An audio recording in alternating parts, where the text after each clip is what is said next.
Hello दोस्तों, तो जैसा कि पिछले एपिसोड में हमने देखा कि लव गॉडेस ने यहाँ पर मिस वांग कैनिर और टांग वुटोंग को एक बहुत बड़ी मुश्किल में डाल दिया था, क्योंकि वो उन दोनों से कह रही थी कि अगर तुम लोग यूहाओ को जिंदा देखना चाहते हो तो तुम दोनों को एक दूसरे से लाइफ एंड डेथ बैटल करते हुए एक दूसरे को जान से मारना होगा। सिर्फ किसी एक के मरने पर ही यूहाओ सर्वाइव कर सकता है, और इसी वजह से इन दोनों ने आपस में फाइट करना शुरू कर दी थी। जबकि साथ ही साथ हम लोगों को यहाँ पर मालूम हो जाता है कि ये असली लव गॉडेस नहीं है, बल्कि ये एक ईवल गॉडेस है जिसने लव गॉडेस की बॉडी पर कब्जा कर रखा था, और वो यहाँ से किसी को भी जिंदा जाने का इरादा नहीं रखती थी। इसलिए हम देखते हैं कि वो यूहाओ को जान से मारने की कोशिश करती है, पर तभी अचानक वहाँ पर गॉड तांगसेंग आ गया, जो कि उसे हार मानने को बोल रहा था। लेकिन दूसरी तरफ ईवल गॉडेस जानती थी कि तांगसेंग तो एक गॉड किंग है, वो चाहकर भी मोर्टल रेल्म के मामलों में इंटरफियर नहीं कर सकता। लेकिन उसे ये बात मालूम नहीं थी कि तांगसेंग के पास गॉड इलेक्ट्रो लक्स है, जिसे डिवाइन स्लास बांध कर नहीं रख सकते, और इसी वजह से हम देखते हैं कि वो फौरन से जमीन पर आते हुए यहाँ यूहाओ के साथ मिलकर ईवल गॉडेस को जान से मार डालता है, जो सीन तो बहुत ही ज्यादा जबरदस्त दिखाई दे रहा था।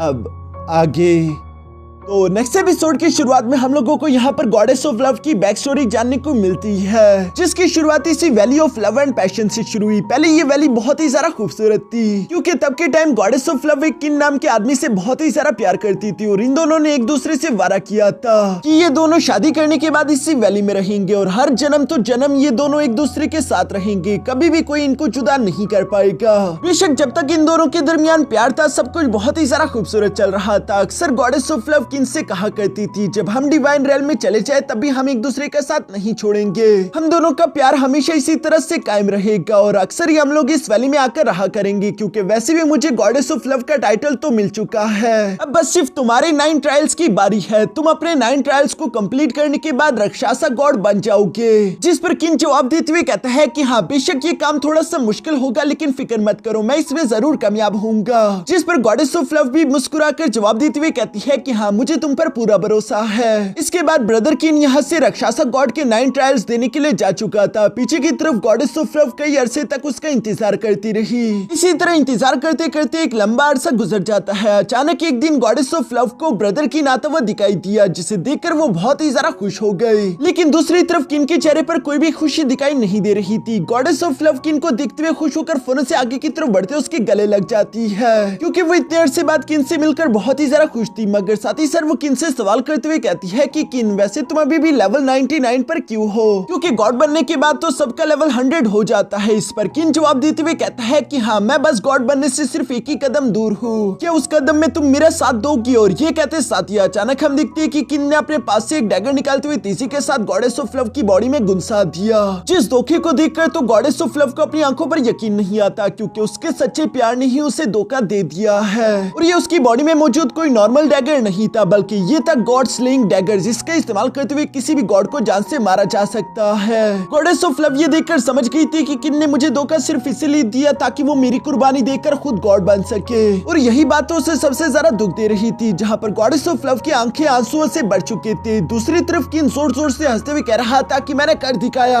अब मैं पूरी तरीके से गॉड बन चुका हूँ, मैंने आखिरी कदम में पूरा कर दिया। इसी तरह की इवल हंसी के साथ किन यहाँ पर गॉडेस ऑफ लव को मरता हुआ छोड़कर वहाँ से चला जाता है। दूसरी तरफ गॉडेस ऑफ लव पीछे की तरफ अपनी आखिरी सांसें ले रही थी। ये सीन काफी ज्यादा इमोशनल था, उसकी आंखों में आंसू थे और उसका दिल पूरी तरीके से ठंडा पड़ चुका था, और गॉडेस ऑफ लव के दिल में प्यार के लिए नफरत आ चुकी थी। इसी नफरत को वहाँ पर मौजूद एक ईवल गॉडेस महसूस कर लेती है। इसलिए गॉडेस ऑफ लव जैसे ही मरी, उसकी डिवाइन बॉडी पर फौरन से एक ईवल गॉडेस ने कब्जा कर लिया, जिसके बाद की कहानी तो हम सब लोगों को मालूम है। सीन शिफ्ट होकर वापस से valley of love and passion के अंदर आ गया, जहाँ पर हम देखते हैं कि मिस टांग वुटोंग ने यूहाओ के लिए खुद को कुर्बान कर दिया था, और वो अपनी आखिरी सांसें ले रही थी। यूहाओ ये देखकर जितना तेजी के साथ हो सके मिस टांग वुटोंग की तरफ चिल्लाते हुए भागता हुआ जा रहा था, जबकि दूसरी तरफ वांग कैनिर भी अपने हाथों में मिस टांग वुटोंग को लेकर बैठी हुई थी। मिस टांग वुटोंग धीमी आवाज में कहती है कि मैं जीत गई। तभी अचानक दूसरी तरफ हम देखते हैं कि ईवल गॉडेस का असर यहाँ मिस वांग कैनिर की बॉडी से खत्म हो गया। इसलिए वो भी फौरन से होश में आते हुए टांग वुटोंग को ऐसी हालत में देखकर इमोशनल होते हुए कहती है कि हाँ बेशक तुम जीत गई, लेकिन टांग वुटोंग तुम मर नहीं सकती।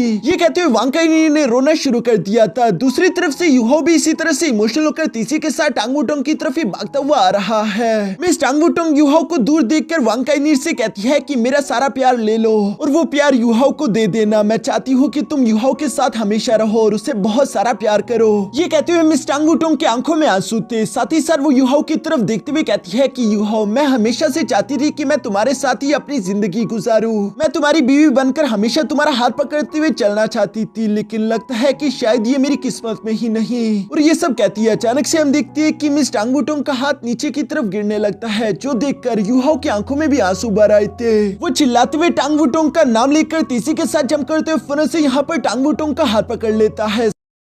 साथ ही साथ वो धीरे से टांग वुटोंग के पास आते हुए कह रहा था कि प्लीज ऐसा मत करो। मिस वांग काइनीर भी इस सदमे को बर्दाश्त नहीं कर पा रही थी। यूहो ने टांग वुटोंग को अपनी गोद में उठा लिया था और वो रोते हुए कह रहा था कि प्लीज टांग वुटोंग अपनी आंखें खोलो। लेकिन अब तक काफी ज्यादा देर हो चुकी थी। मिस टांग वुटोंग की बॉडी से बहुत सारा खून बह चुका है। टांग वुटोंग को इस तरह से मरता हुआ देखकर यूहो भी इस दर्द को बर्दाश्त नहीं कर पा रहा था। वो भी दर्द के मारे जोर जोर से रोने लगता है। मिस वांग काइनीर भी सदमे में खुद से सवाल करते हुए कह रही थी कि आखिर ये मैंने क्या कर दिया। टांग वुटोंग को मरना नहीं चाहिए था, लेकिन वो बेचारी भी इवल गॉडेस के कंट्रोल में थी। उसे भी खुद कुछ समझ नहीं आ रहा था। दूसरी तरफ यूहो जो कि टांग वुटोंग की लाश को अपनी गोद में उठाकर उसके साथ अपने पास की सारी मेमोरीज याद कर रहा था कि कैसे जब वो लोग पहली बार मिले थे तो टांग वुटोंग ने यूहो से कहा था कि मेरे कुछ रूल्स है, अगर तुम उन्हें फॉलो करोगे तभी तुम इस रूम में रह पाओगे। और यूहो ने वो सब माना था। धीरे धीरे ये सब चलता रहा और आखिरकार वो दिन जब टांग वुटोंग ने अपनी असलियत यूहो के सामने जाहिर कर दी थी। साथ ही साथ वो अपने दिल की बात भी यूहो से कह देती है कि यूहो, मैं तुमसे प्यार करती हूँ, आज से मैं तुम्हारी हुई और तुम मेरे। इसके बाद से हमारी जिंदगी में जो भी मुश्किल आएगी हम दोनों मिलकर उस मुश्किल का सामना करेंगे।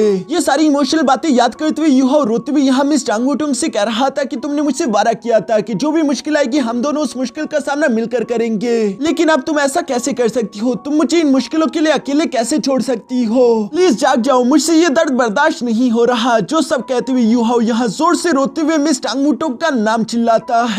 दूसरी तरफ हम देखते हैं कि इस valley of love and passion का मौसम भी बदलना शुरू हो गया था, क्योंकि अब इवल गॉडेस यहाँ से मर चुकी है। तो ये पूरी की पूरी valley of love and passion वाली स्पेस कोलैप्स करके गायब होने लगी। साथ ही साथ वो यहाँ पर अंदर मौजूद सारे के सारे इंसानों को बाहर की तरफ टेलीपोर्ट कर देती है। जहाँ क्लिफ पर हम देखते हैं कि यूहो ने मिस टांग वुटोंग की लाश को अपने हाथों में पकड़ा हुआ था। पीछे की तरफ वांग काइनीर भी ये सब देखकर बहुत ही जरा उदास दिखाई दे रही थी। वो अपने मन में कह रही थी कि टांग वुटोंग, तुम जीत चुकी हो। तुम्हारे एक्शंस ने साबित कर दिया है कि तुम यूहो को मुझसे भी ज्यादा प्यार करती हो। तुम यूहो के लिए पहले मुझसे फाइट करती रही और फिर यूहो को ही बचाने के लिए तुमने बिना किसी लालच के खुद को ही कुर्बान कर दिया। जबकि दूसरी तरफ बेशक मैं भी यूहो को चाहती थी, लेकिन मैं तुम्हें सिर्फ हरा कर ही यूहो को हासिल करना चाहती थी। इसलिए जीतने के बाद भी मैं तुमसे हारा वो फील कर रही हो। बेशक तुम जीतना डिजर्व करती हो। ये सब कुछ सच है, लेकिन ये सब कहते हुए अचानक से मिस वांग काइनीर इमोशनल होकर कहती है, मगर मुझे समझ नहीं आ रहा कि अगर ये सब कुछ सच भी है तब भी आखिर मेरे दिल में इतना ज्यादा दर्द क्यों हो रहा है। काश टांग वुटोंग तुम्हारी जगह ये कदम मैंने उठाया होता और मैंने खुद को यूहो के लिए कुर्बान कर दिया होता, पर शायद अब इस अफसोस को कोई फायदा नहीं, क्योंकि मैं हार चुकी हूँ। यूहो हमेशा तुमसे प्यार करता है और तुमसे ही प्यार करता रहेगा। ये चीज जिंदगी भर कभी भी नहीं बदलने वाली। जो सब कहते हुए वांग काइनीर यहाँ यूहो और टांग वुटोंग को छोड़कर वहाँ से चली जाती है। उसके जाने के बाद पीछे की तरफ यूहो, जिसके हाथों में टांग वुटोंग थी, वो अचानक से आसमान की तरफ देखते हुए गॉड टैंग सेंग को याद करते हुए कहता है कि गॉड किंग, तुम्हें मेरी मदद करनी होगी। टांग वुटोंग को दोबारा से जिंदा करने का जरूर कोई ना कोई रास्ता होगा। प्लीज मेरी मदद करो। इवन मैं अपनी जिंदगी भी देने के लिए तैयार हूँ। मेरी जिंदगी और मेरी सोल के बदले क्या तुम टांग वुटोंग को दोबारा से जिंदा कर सकते हो? ये सब कहते हुए यूहो अपने घुटनों पर आ चुका था। साथ ही साथ वो इमोशनल होते हुए कहता है कि प्लीज मुझे मना मत करना। ये सब कहते हुए यूहो जब इमोशनल हो ही रहा था तभी अचानक मिस टांग वुटोंग के माथे ने चमकना शुरू कर दिया, जिसके साथ ही हम देखते हैं कि मिस टांग वुटोंग की बॉडी के अंदर से रेड हार्ट ब्रोकन एलेक्सर निकलकर बाहर की तरफ आ गया और उसकी एनर्जी की वजह से मिस टांग वुटोंग ने दोबारा से धीरे धीरे करके रिकवर करना शुरू कर दिया। यूहो भी मिस टांग वुटोंग की बॉडी में लाइफ एनर्जी को दोबारा से महसूस करके काफी ज्यादा खुश हो गया, मगर ये लाइफ एनर्जी धीरे धीरे करके कम होती जा रही थी, जो देखकर यूहो हैरान हो जाता है। उसे कुछ भी समझ नहीं आ रहा था कि आखिर ये सब क्या चल रहा है। तभी अचानक स्पेस टाइम क्रैक पोर्टल की दूसरी तरफ से तांगसेंग की आवाज सुनाई दी, जो कि कह रहा था कि एक गॉड किंग होने के नाते मैं डिवाइन रेल्म के लास्ट के हिसाब से बंधा हुआ हूँ। मैं चाहकर भी मोर्टल रेल्म में डायरेक्टली इंटरफियर नहीं कर सकता। ये रेड हार्ट ब्रोकन एलेक्सर भी वही पुराना एलेक्सर है जिसकी थोड़ी बहुत एनर्जी अभी भी मिस टांग वुटोंग की बॉडी में सही सलामत बची हुई थी। इसीलिए मैंने इस रेड हार्ट ब्रोकन एलेक्सर का इस्तेमाल करते हुए उसकी डिवाइन कॉन्शियसनेस को थोड़ा सा सेव करते हुए उसकी स्पिरिट सी के अंदर बचा दिया है। पूरी तरीके से मैं टांग वुटोंग को चाहकर भी जिंदा नहीं कर सकता। ये सब सुनकर युहो को काफी सारा बुरा महसूस होता है। वो ऊपर की तरफ देखते हुए कहता है, मगर तुम एक गॉड किंग हो, जरूर तुम्हारे पास टांग वुटोंग को दोबारा से पूरी तरीके से ठीक करने का कोई ना कोई रास्ता तो होगा ही। जिस पर तांगसिंग युहो को कोई सही जवाब नहीं देता, बल्कि वो अपना जवाब एक पहेली में उलझा देता है जिसका फिलहाल तो हम लोगों को समझ नहीं आया। लेकिन वो स्पेस टाइम क्रैक पोर्टल को बंद करते करते युहो से कहता है कि टांग वुटोंग जहाँ से आई थी उसे वापस उसके घर ले जाओ, और इसी के साथ तांगसिंग यहाँ से गायब हो जाता है।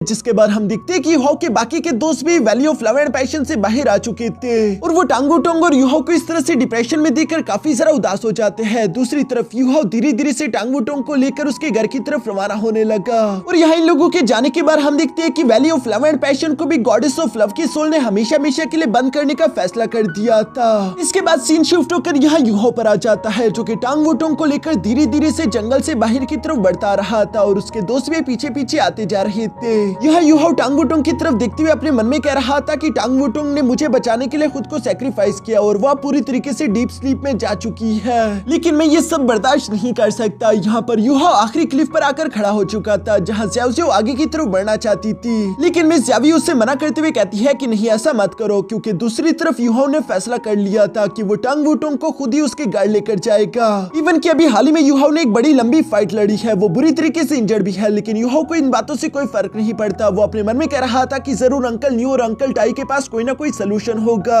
वो शायद हमारी कोई मदद कर सके। इसलिए युहो यहाँ मास्टर जुआन की तरफ देखते हुए कहता है कि मास्टर जुआन, मैं टांग वुटोंग को लेकर हाउटियान सेट जा रहा हूँ, जिस पर हम देखते हैं कि मास्टर जुआन ने भी युहो को इजाजत दे दी थी और युहो फौरन से टांग वुटोंग को लेकर हाउटियान सेट की तरफ उड़ना शुरू कर देता है। ये सफर काफी सारा लंबा था, लेकिन बीच में युहो बिना आराम करे लगातार सफर करते करते आखिरकार हाउटियान सेट पहुंच जाता है, जहाँ मास्टर न्यू और मास्टर टाई तो मिस टांग वुटोंग की ऐसी हालत देखकर काफी सारा परेशान हो चुके थे। वो टांग वुटोंग को लेकर फौरन से अंदर की तरफ ले जाते हैं, जबकि बाहर युहो अभी भी इंतजार करता रहा। वो अपने मन में कह रहा था कि टांग वुटोंग, तुम मुझे इस तरह से छोड़कर नहीं जा सकती, तुम्हें मेरे लिए वापस आना होगा। लेकिन अंदर की तरफ यहाँ टांग वुटोंग की पूरी तरीके से चेकअप करने के बाद मास्टर न्यू और मास्टर टाई इसी बारे में डिस्कशन कर रहे थे कि टांग वुटोंग कभी होश में आ भी पाएगी या नहीं, और अगर किसी दिन वो होश में आ भी जाए तो शायद ऐसा होगा कि वो अपनी सारी की सारी कल्टिवेशन हमेशा के लिए खो दे। दूसरी तरफ यहाँ बाहर की तरफ अब कई दिन गुजर चुके थे, लेकिन युहो अपनी जगह से हिला तक नहीं। वो स्नो में अभी भी अपनी जगह पर खड़ा इंतजार करता जा रहा था। तभी अचानक मास्टर न्यू युहो के पास आकर कहते हैं कि युहो, तुम्हें अब वापस चले जाना चाहिए, टांग वुटोंग घर आ चुकी है, अब हम उसका ख्याल रख लेंगे। बेशक मास्टर न्यू को यहाँ ये सब कहते हुए काफी बुरा लग रहा था, मगर वो जानते हैं कि इसके अलावा दूसरा कोई रास्ता नहीं। पीछे की तरफ युहो भी यहाँ मास्टर न्यू को जाता हुआ देखकर चिल्लाते हुए कहता है कि मैं हेमन की कसम खाता हूँ, मैं इस दुनिया के अंत तक खुद को ताकतवर करता रहूंगा, तब तक खुद को ताकतवर करूंगा जब तक मुझे कोई रास्ता न मिल जाए टांग वुटोंग को दोबारा से जगा देने का। जबकि ये सब कहते हुए युहो को होली स्पिरिट चर्च और सन मून एम्पायर पर भी बहुत ही ज्यादा गुस्सा आ रहा था, क्योंकि उन्हीं की वजह से ये लोग valley of love and passion की तरफ दिखेले गए और मिस टांग वुटोंग की ये हालत हो गई। युहो उनसे भी खून का बदला खून के तौर पर लेना चाहता है। इसके बाद युहो वापस से अपने टांग सेट की तरफ रवाना हो गया। दूसरी तरफ सीन शिफ्ट होकर टांग सेट और शेक एकेडमी पर आ गया, जहाँ पर हम देखते हैं कि मास्टर जीवन ने कई सारे सोल गार्डनेस और साथ ही साथ ज़्यूजी डिवाइन क्रॉसबो कैनन बना दिए थे और वो इनको स्टार लुवो एम्पायर की तरफ भिजवा देता है। साथ ही साथ उन्होंने कुछ इनविंसिबल शील्ड यानहुन एम्पायर के लिए भी बनवाए थे, जहाँ वो अपने सोल्जर से कहते हैं कि ये बैच उन तक पहुंचा दो और उनसे कहना कि फाइनल पेमेंट भी तुम लोगों को दे दे, वो भी लेकर वापस आ जाना। यहाँ ये सारी बातें सुनकर हमें समझ आ जाता है कि टांग सेट ने सोल गार्डनेस वेपन्स बनाना शुरू कर दिए हैं, जिन्हें वो अलग अलग एम्पायर्स को बेच रहे हैं ताकि वो सन मून एम्पायर के खिलाफ जंग में खुद को तैयार कर सके। और अब तक यहाँ काफी सारे महीने गुजर चुके थे। टांग सेट ने भी अपनी आर्मी को तैयार करना शुरू कर दिया था, जिनको देखते हुए ज़ू सेंशी मिस्टर बीवी से कह रहा था कि युहो ने हमारे लिए जो rare metal sun moon empire से चुराए थे, उनकी वजह से हमारा टांग सेट काफी ज्यादा तेजी के साथ तरक्की कर रहा है। ये सब सुनकर मिस्टर बीबी को भी काफी ज्यादा अच्छा लगा, लेकिन वो ज़ू सेंशी को बताता है कि स्टार लुवो एम्पायर यानहुन एम्पायर खुद को ताकतवर कर रहे हैं, क्योंकि वो भी जानते हैं कि जल्दी सन मून एम्पायर के साथ उनकी जंग छिड़ जाएगी। हम लोगों को भी तब तक खुद को ताकतवर करना होगा, क्योंकि अगर टांग सेट ने खुद को वक्त रहते ही तैयार नहीं किया तो डोलू कॉन्टिनेंट में ये जो तबाही मचने वाली है उसमें टांग सेट सर्वाइव नहीं कर पाएगा। यहाँ मिस्टर बीबी जब ये सब कह रहा था तो दूसरी तरफ अरीना में हम लोग यहाँ पर फेंग जुई चैन और साथ ही साथ मिस यी गुई की फाइट होता हुआ भी देख रहे थे, जो दोनों ही कमाल के सोर्ट्समैन थे। और इन दोनों की फाइट देखकर वहाँ पर मौजूद ऑडियंस इन दोनों को चीयर कर रही है। सिस्टर यी गुई, अगर दोस्तों आप लोगों को याद हो तो ये वही लड़की है जिसे अंडरग्राउंड सोल गाइडेंस कंपटीशन के दौरान यूहो ने अपने स्पेक्ट्रल अंडर रेल्म के अंदर कैद कर लिया था और सब लोगों को लगा था कि यूहो ने उसे पूरी तरीके से जान से मार डाला है, लेकिन वो बात सच नहीं थी। यूहो ने वापस आने के बाद यी गुई को रिलीज कर दिया, जिसके बारे में मिस्टर बीबी अपने दोस्तों को बता रहा था कि यूहो जब हाउटियान सेट से वापस आया तो उसने यी गुई को अपने स्पेक्ट्रल अंडर रेल्म से रिलीज कर दिया। साथ ही साथ वो उसी के बाद से सेक्लूशन में जा चुका है और वो अभी तक सीक्रेट चैम्बर से निकलकर बाहर नहीं आया। जो सुनकर ज़ीशुई जवाब देते हुए कहता है कि इसका मतलब कि ये लड़की यी गुई अब हमारे ही टांग सेट में रहेगी। दूसरी तरफ अरीना में हम देखते हैं कि मिस यी गुई भी फेंग जुई चैन से कह रही थी कि तुम्हारे स्वॉर्ड स्किल्स वाकई में कमाल के हैं। कहना पड़ेगा कि टांग सेट में टैलेंट्स की कोई भी कमी नहीं। यहाँ पर रहकर लोगों के साथ फाइट करते हुए मैं खुद को काफी अच्छे से स्ट्रॉन्ग कर पा रही हूँ। अपनी और अपने टांग सेट की ये तारीफ सुनकर फेंग जुई चैन भी मिस यी गुई का शुक्रिया अदा करता है। तभी अचानक दूसरी तरफ हम देखते हैं कि एक सोल्जर भागता भागता जू सेंशी और मिस्टर बीबी के पास आकर उन्हें रिपोर्ट करने लगा। वो उन्हें बताता है कि एक लड़की मिस नैनक्यू आर्ट ड्रैगन सेक्ट से वो यहाँ पर हमारी मदद मांगने के लिए आई है। वो लड़की बाहर इंतजार कर रही है, बताइए कि मैं क्या करूँ। मिस्टर बीबी तो नैनक्यू का नाम सुनती उसे पहचान किया था, इसलिए वो फौरन अपने दोस्तों को लेकर बाहर की तरफ आ गया, जहाँ पर ये लोग मिस नैनक्यू से मिलते हैं। मिस नैनक्यू जख्मी हालत में यहाँ पर इन लोगों से मदद मांगते हुए कह रही थी कि प्लीज मेरी मॉम को बचा लो, मैं तुम लोगों से भीख मांगती हूँ। जो सुनकर तो यहाँ मिस जेंग ने सवाल करते हुए कहती है कि नैनक्यू शांत हो जाओ और शुरू से हमें सब कुछ बताओ कि आखिर क्या हुआ। इस पर हम देखते हैं कि मिस नैनक्यू ने यहाँ पर इन लोगों को बताना शुरू कर दिया कि जब लास्ट फाइनल में श्रेक एकेडमी और टांग सेट का फाइनल मैच होने वाला था तो वहाँ पर सारे के सारे सेक्स वाले लोग मौजूद थे, मगर चूंकि तुम लोगों को पहले ही मालूम हो चुका था और तुम लोग वहाँ पर नहीं आए तो तुम लोगों के जाने के बाद क्राउन प्रिंस ने हम सब लोगों को कैद कर लिया। मेरी मॉम ने अपनी फुल स्ट्रेंथ का इस्तेमाल करते हुए कैसे तैसे मुझे उनके शिकंजे से भागने में मदद करी, लेकिन मेरे भागने के बाद मेरी मॉम के साथ वहाँ पर यकीनन काफी ज्यादा बुरी तरीके से जुल्म किया जा रहा होगा। वो इवल सोल मास्टर्स बहुत ही ज्यादा बेरहम है। यहाँ पर इवल सोल मास्टर्स का नाम सुनकर तो यी गुई को भी काफी ज्यादा गुस्सा आ गया। वो इवल सोल मास्टर से बहुत ही ज्यादा नफरत करती थी, इसलिए वो आगे की तरफ बढ़ते हुए कहती है कि नानक्यू मैं तुम्हारी मदद करने के लिए तैयार हूँ, चलो मैं तुम्हारे साथ चलती हूँ। लेकिन जब से उसका हाथ पकड़ती है उसे आगे जाने से मना करती है। दूसरी तरफ मिस्टर बीबी आगे की तरफ बढ़कर नानक्यू से सवाल करते हुए कहते हैं कि मुझे ये समझ नहीं आ रहा कि क्राउन प्रिंस के हाथों से इतने पावरफुल से पावरफुल कल्टिवेटर भी भागकर नहीं आ पाए तो तुम आखिर इतने लो कल्टिवेशन के साथ वहाँ से बचकर कैसे आ गई। मिस नानक्यू ये सवाल सुनकर हैरान होते हुए जवाब देकर कहती है कि मैं क्राउन प्रिंस की कोई जासूस नहीं हूँ। लेकिन मिस्टर बीबी कोई भी रिस्क नहीं लेना चाहता था क्योंकि उसे लग रहा था कि क्राउन प्रिंस ने ये सब कुछ जानबूझ के होने दिया होगा।